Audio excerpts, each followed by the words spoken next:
The Insta360 Ace Pro here offers 8K video, the largest touchscreen available in an action camera currently, and also AI features built right into the hardware itself. So why, despite all of that, am I hesitant to recommend this to most people who are looking for an action camera?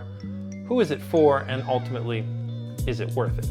Hi, my name is Gabe at Digital Tech Reviews and Tips, and if you have some or all those questions floating around in your head right now, well, guess what? This is the right video for you. As you can tell by the title and stuff, yeah, I'm talking about the Insta360 Ace Pro, basically giving you my TLDR style review, cutting out all the extra superfluous stuff to just give you, should you get this action camera or should you not get this action camera?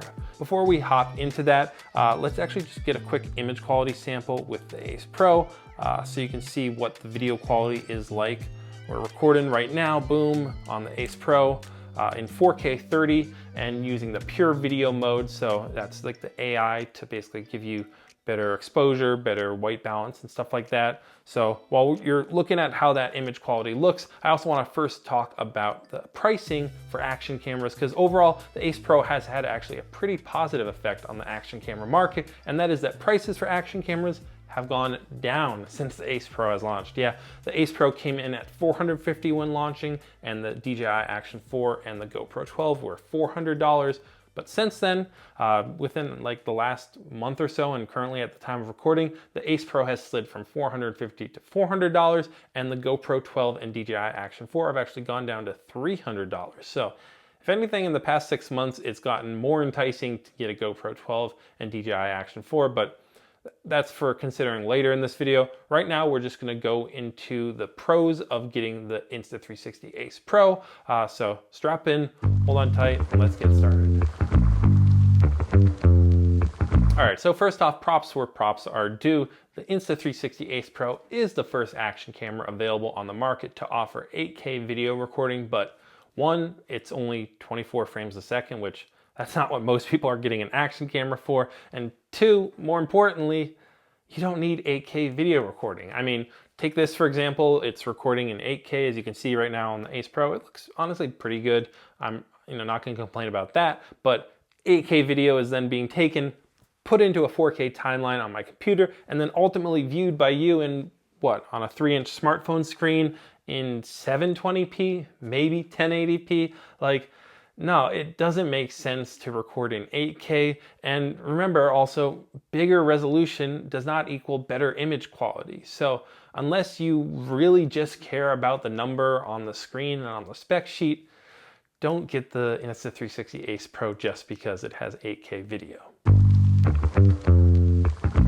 Look, I get it. Sometimes you just need to get the shot and the lighting sucks. This looks good on my Sony camera, but there's a lot of blue over here, a lot of orange back there. This is not a great lighting setup for an action camera.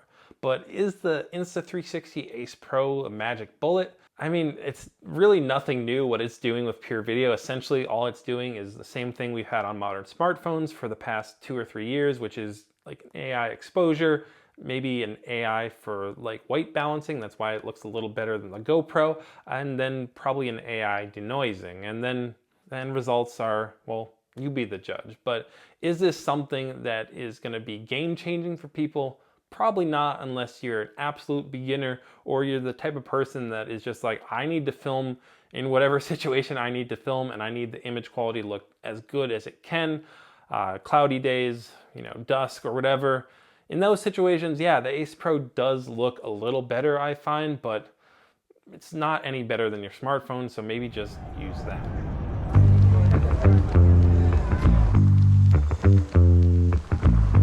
Bluetooth wireless audio. Yep, that's why you can currently hear me clearly now, despite all the noise going around here in New York City. I'm using my DJI wireless mic 2 connected to the Ace Pro, and even though this is something that the DJI Action 4 offers, I think the Ace Pro offers a little more compatibility to pretty much all microphones that use Bluetooth, all wireless headsets, all headphones pretty much. If it uses Bluetooth, you can connect it to the Ace Pro and get marginally to incredibly better audio depending on what you're actually connecting. But compared to the GoPro 12, this is a huge step up because the GoPro 12 offers the worst when it comes to wireless Bluetooth audio, offering basically only the ability to connect to Bluetooth headphones like AirPods and stuff like that, which really aren't much better audio quality than the built-in audio, and is not what most people expect when they hear Bluetooth audio compatibility. Like, they expect to be able to connect a microphone to the camera, and if that's what you're looking for, potentially look at the Ace Pro, because yeah, it's pretty cool. So while none of the action cameras currently available offer built-in GPS, the Insta360 Ace Pro has a really cool feature that allows you to actually pair it with a smartwatch like a Garmin or Apple Watch, and then take the data that is recorded on that watch and use it for your data overlays. Now, they also do sell a built-in GPS remote that allows you to control the camera wirelessly and also record GPS data, but you know, that's just another thing to carry around. So in a lot of cases, Apple Watch or Garmin is going to be better, though I did find that it's not the most accurate as far as timing, and potentially it, you know, might be off a couple milliseconds from what's actually happening on the frame. But yeah, if you want stat overlays like this so you can show off your speed, your G-force, etc., then look at the Insta360 Ace Pro. Insta360 smartphone app is arguably the thing that differentiates their cameras from all the other cameras on the market the most. And with the Ace Pro, you don't get quite as many effects and, you know, templates in the app as the 360 cameras, but you still get 4, so that's not bad, I guess. Now, the biggest one, the most important one that most people are going to care about is called AI selfie stick erase, which just like that, we can hopefully get rid of that whole selfie stick thing that was going on. And now it's like, whoa, we have a floating camera, I guess. I don't know. Let me know how it looks. If you get any weird artifacts like down in this area when I move my hand through it or whatnot. DJI does have this feature with their Action 4, so it's not completely unique to the Ace Pro. But the thing about the Ace Pro and Insta360 is they can always add new effects to it because it's held within the app. Unlike the GoPro, which bakes in their effects, and DJI, which really doesn't do any effects with their cameras. Now, the 3 other effects currently in the app, just to mention them, AI Warp basically just takes your footage and kind of morphs it into generative AI, trippy footage and whatnot. A little gimmicky, but I don't know, you might like it. Also, Electric Surge, which does an electric surge around the person, pretty self-explanatory. Again, a little gimmicky, but hey, it might be cool to add here and there. And then finally, Star Lapse, which is something that GoPro does offer with their GoPro 12, but this is all done instead, you know, using your smartphone, processing it, and then spitting out a clip that you can then upload and share on your social media. So yeah, I don't know. Personally, I'm more the type of person who uses an action camera like filming like this and doesn't really need a lot of effects and stuff like that. But if you are looking for an action camera purely to just take with you when you travel and whatnot, capture a clip here and there, and then have something exciting to share with your followers on social media and stand out above everyone else's posts, well, yeah, the ability to add a cool effect here and there is going to be pretty enticing and potentially help you do what you're trying to do a little better. So yeah, also if you're into time lapses, the Ace Pro does have some, well, not as interesting as effects, cool like pan and zooms that you can add to a static and what is usually a somewhat boring time lapse, so it's not quite as boring. I don't know. Back to you in the studio, Gabe.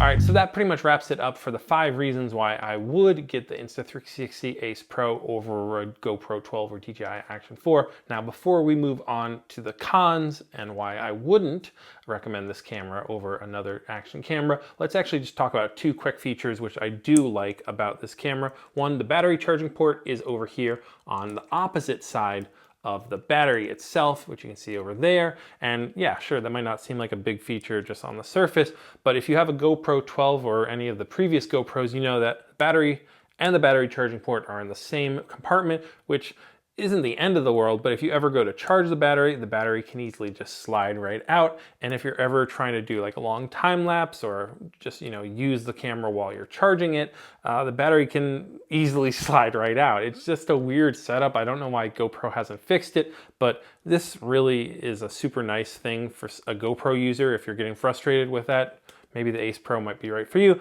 The final thing, that's just a small thing, is the screen. Like I mentioned, this is the biggest touchscreen that you can currently get in an action camera. Obviously, they don't have a front-facing screen, but this screen is super big. You can fold it up like that so you can see yourself. And yeah, it feels built well. I'll give them that. Like this is a solidly built action camera. Now, do you want a solidly built action camera? And the fact that this is heavier than all the action cameras out there, like, is that a good thing? Well, now we're getting into the cons. So yeah, let's just dive into the reasons why I would not recommend the Insta360 Ace Pro. To say that the mounting system on the Insta360 Ace Pro is frustrating would probably be a bit of an understatement. Like, yeah, it looks fine on paper, and really the Insta360 Ace Pro looks incredible on paper. Spec-wise, you know, it's a great camera, but when it comes to using it, that's where you really start to notice the issues. So if you don't know about the mounting system that Insta360 has designed for this camera, it is like a quick mounting system. Essentially, all you do, boom, there, boom, clicks on, and you know, then it's good to go. And then you just squeeze on either side of it and it comes off. So yeah, right? Seems good. Seems like a good design. You know, you want to be able to quickly mount your camera and not mount it. Like, yeah, I can get why they maybe chose that for this camera. But in practice, well, for one, this is the, you know, go-to accessory for the Insta360 Ace Pro. They ship it with it. It's, I think, a collaboration with PGY Tech. And it's basically just like your same as the three-way mount for the GoPro. It's a selfie stick, so you can get selfies of yourself, but then also has a tripod here in the bottom. I don't know, I'm not reviewing this, but the point that I was trying to make is that this is the go-to accessory for this camera, and despite that, you need about, what, an inch of adapters in order to make the Ace Pro mount onto this accessory. Like, it's almost comical. I don't know what they were thinking. I don't know if their accessory team wasn't talking to the camera design team. I don't know what, but this is not a good setup for an action camera. Like, the whole point of an action camera is to be small, to be, you know, easily mountable and not take up a lot of space. And this instantly adds about an inch to whatever mount you're trying to put this camera onto. And it's just a whole hassle. I don't know what they were thinking. Granted, if you're using a GoPro style mount, right, you can take this off and then technically it's only, what, half an inch? I don't really know, but yeah, it's still massive, and I don't know, there's not many mounts out there that actually use this quick mount style. Now, granted, people, I can already hear them typing away. You can go out and get this adapter thing that Insta360 sells, this like quick mount thing that basically goes onto the bottom of your camera. You lock it in place, and then it actually gives you the folding fingers GoPro style mount there, if you can see that. And then you also get a tripod mount on the bottom, which is basically the same setup that the GoPro has. So why Insta360 didn't just go, hey, we're gonna go with the same mount as the GoPro and the DJI Action 4, like, if it ain't broke, don't fix it. I don't know. They were trying to do new things, and I applaud them on that, but maybe with the Gen 2, just go back to the, you know, tried and true what works, and leave the quick mounting system, I don't know, somewhere else, because that is not it for me, dog. Previously, I did mention the flip up screen as a positive thing, but I also want to say that it's kind of a negative thing, because yeah, sure, it's great, it flips up, and I get what Insta360 was doing. Here you have the Go 3, it also flips up, so I can see they were trying to go with like a similar design language, right, between their action cameras. Both of them are different than other action cameras because they have flip up screens, but in reality, it's not that great. Like, for one, even though this is solidly built, it's just another thing that could potentially break. Like, if you're doing a selfie and skiing down a mountain and crash, boom, that gets ripped right off. There you go. Now you don't have a screen on your action camera. Not great. Besides that, the fact that you know, say you're filming like this and then you go and want to take a selfie with a GoPro or a DJI Action 4, simply just turn it around and you got a nice little screen there on the front that you can look at yourself, and it's big enough that you can see if you're in frame and kind of just make sure you're in the middle and you're good to go, and just boom. But with the Insta360 Ace Pro, you gotta, okay, I want to take a selfie, boom, flip it up. You know, it doesn't seem like a lot. I'm being maybe a little petty, but in use, that's just another annoying thing to do. If you want to, you know, hold the camera and hit the shutter button, it's a little bit annoying if you're right-handed. It's easier if you're left-handed to do. So yeah, overall, just, it doesn't work well, okay? I like that it's something different. Sure, again, like props to you, Insta360, for doing something different with this camera, but maybe just go with a normal screen and put a screen actually on the front. So you've probably already heard about the fact that the lens is not interchangeable, and well, actually, maybe it is interchangeable, but either way, Insta360 quickly came out after the release of the Ace Pro and said, hey, if you scratch your lens at all or break it or whatever, we will be offering no questions asked, free replacement, ship your camera in, boom, we'll replace it, ship you back a new camera. I think that's great. And you know, there are obviously some YouTube videos now that are showing that, hey, you actually can replace this yourself. So I don't know what Insta360 is talking about, but really the lens, the fact that it's not easily just swap out, put an ND filter on, swap out, put a polarizer on or whatever you want to put on, that's kind of annoying. I mean, you know, this is supposed to protect the camera and be the first line of defense and break rather than the camera lens itself. And with the GoPro or the DJI Action 4, if you break your lens, it's like, whatever, I don't know, 20, 30 bucks, whatever, pop a new protective lens on and you're good to go.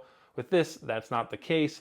And also, more importantly, I don't know about the quality of this. Like, I don't know if it's because of the sensor, I don't know what it is, but the quality always seemed a little off. Like, there always seems to be a weird lens flare that's just, if you ever point it at the sun, which I often like to film into the sun, it just looks a little weird. Like, it's harsh, the lens flare and the way the sun blows out.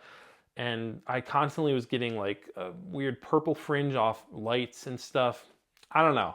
Not the biggest fan of this lens. Again, feature, you know, a thing that I think is very evident that it's a Gen 1 product. Gen 2 will probably be a lot better.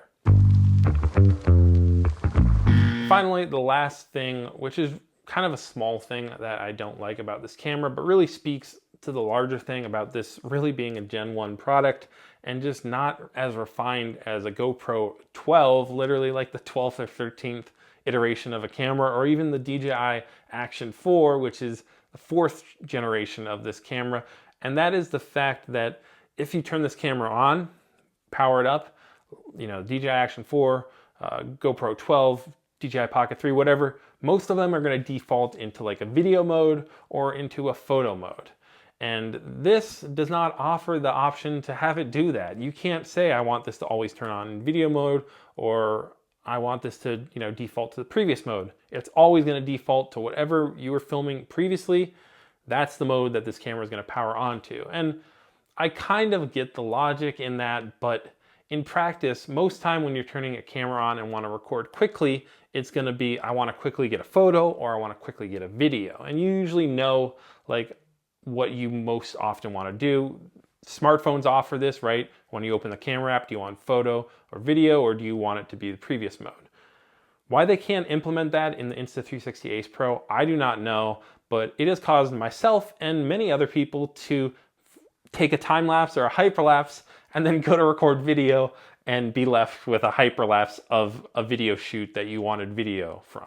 So super annoying, and really just feels like this product is not finished baking. Like, they need to do a little more work on the software side and definitely some more work on the hardware side, and then this might be a good product. But really, yeah, those are the cons I have to say about it. Again, like I said, on the spec side, it looks incredible, but when you use this camera, you quickly start to realize, man, it is not quite there. Come back in a couple years or so, and maybe this will be the go-to action camera. Insta360 is obviously doing some incredible things when it comes to 360 cameras. I also really like the Go 3. Like, it offers some really cool things, and the fact that you can pop it out and it's so small, you can get incredible shots with this. So yeah, I think Insta360 is killing it with certain cameras. The Ace Pro just needs a little more time to bake. But yeah, who should be getting this camera? Who should not? Well, like I said, or if I haven't said it in this video, I personally think the GoPro 12 is the best action camera available on the market today. It's the most well-rounded. DJI Action 4, if you're looking just for video. The Insta360 Ace Pro, is it worth $100 more?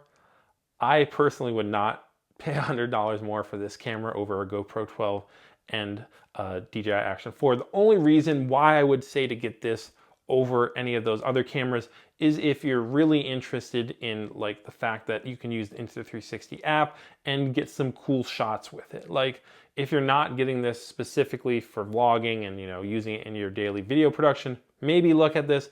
Otherwise, just get a GoPro 12 or a DJI Action 4, or even, you know, wait for the next gen of those cameras out, because they'll probably have a lot of the same features that you're seeing in the Insta360 Ace Pro. So yeah, that's pretty much it for this video. My camera currently says 1%, so that's also it for me recording for right now. If you are still watching, thank you for making it all the way through the video. Links down below if you want to buy this camera perchance, or another camera, Instagram, social media. Leave a comment down below if you have a question, but that is it for today's video. Thank you very much for watching. Peace out and have a nice day. Bye.